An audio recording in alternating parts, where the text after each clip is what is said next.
তো এরকমভাবে মাছের তেল গরম ভাতে মেখে খেতে কার কার ভালো লাগে বলো, আর সঙ্গে একটু কাঁচা লঙ্কা আর এরকম পুঁটি মাছের মাথা গরম ভাত দিয়ে মেখে খেতে আমার যা লাগে না, মানে ফাটাফাটি লাগে। বেগুন ভর্তা, তো বেগুন ভর্তা দিয়ে ভাত মেখে না দুরন্ত লাগে খেতে, দুরন্ত। এইবারে পুঁটি মাছের ঝাল।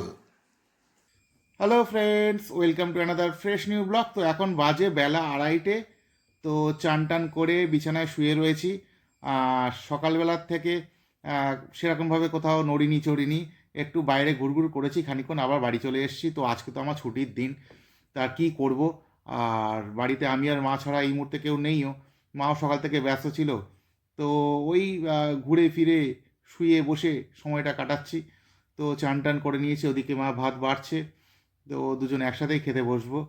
তো এত বাজে একটা ওয়েদার, মানে মন মেজাজই খারাপ হয়ে যাচ্ছে।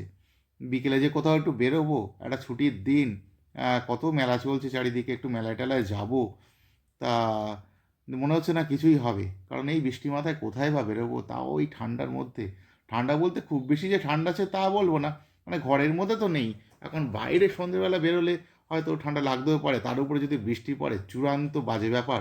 মা খুব সুন্দর করে আজকে আমার থালাটা বেড়ে দিয়েছে। তো রয়েছে দেখো সাদা ভাত, আর এটা হচ্ছে ওই পুঁটি মাছের মাথা ভাজা, আর এটা হচ্ছে মাছের তেল, আর এটা হচ্ছে বেগুন ভর্তা, আর এটা হচ্ছে পুঁটি মাছের ঝাল, আমার খুব প্রিয়।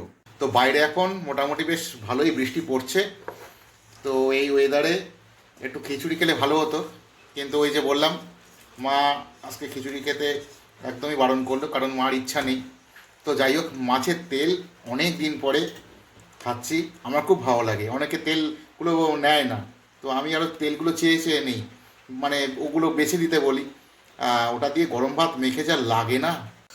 তো এরকমভাবে মাছের তেল গরম ভাতে মেখে খেতে কার কার ভালো লাগে বলো, আর সঙ্গে একটু কাঁচা লঙ্কা। তো আগে আগে আমি না মাছের তেল দিয়ে খাওয়া যায় এরকমভাবে আমি জানতাম না। এটা বিয়ের পরে আর কি ব্যাপারটা জানলাম ওনার কাছ থেকে। ওনা বললো মাছের তেলগুলো বাদ দেবে না, বলবে বেছে দিতে। তো তারপর থেকে তেলগুলো বেছে নিয়ে আসি, গরম ভাতে অসাধারণ লাগে।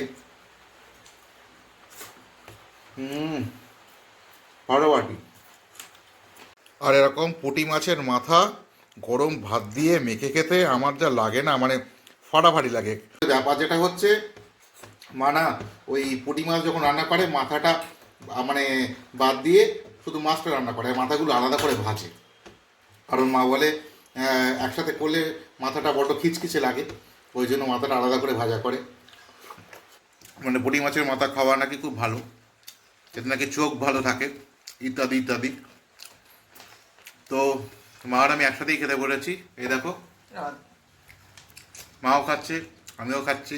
আর এটা হচ্ছে বেগুন ভর্তা।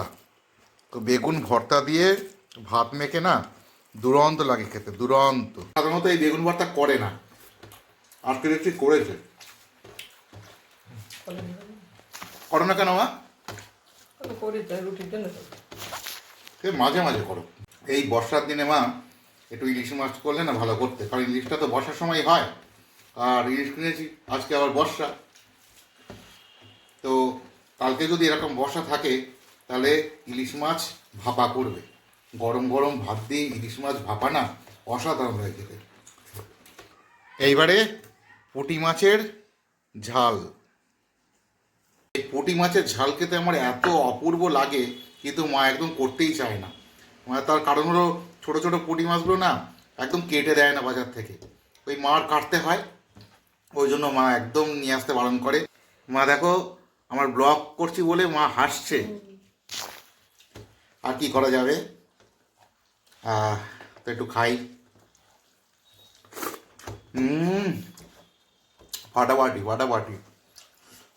পুঁটি মাছের ঝালটা অসাধারণ হয়েছে, দামে কম, খেতে সেরা। তো যাই হোক বন্ধুরা, খেয়ে দিয়ে উঠলাম। বাইরে এখনও পর্যন্ত বৃষ্টি চলছে। তো এই মতো অবস্থায় একটু লেপের তলায় ঢুকে একটু ঘুমিয়ে নিতে হবে। তাই ব্লগটা আর বেশি বাড়াচ্ছি না, দেখা হবে পরবর্তী ব্লগে অন্য কোনো মুহূর্তে। সবাই ভালো থেকো, সকলকে ভালো রেখো, টাটা।